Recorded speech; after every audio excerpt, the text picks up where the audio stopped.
Just a quick update. We've got the block pulled apart. We've just cleaned out the cylinders. Still cleaned up nice, looking good. We've got the heads cleaned up. We're in the middle of valve spring and retainer pro rods. Yeah, stay tuned. We should be having our supercharged our blower kit rock up today, so hopefully they'll be good. So the wagon is up on the hoist. We're going to be dropping the fuel tank, chucking a new one in today.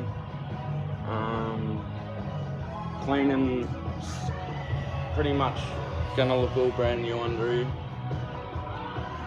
Yeah, it's going to be good.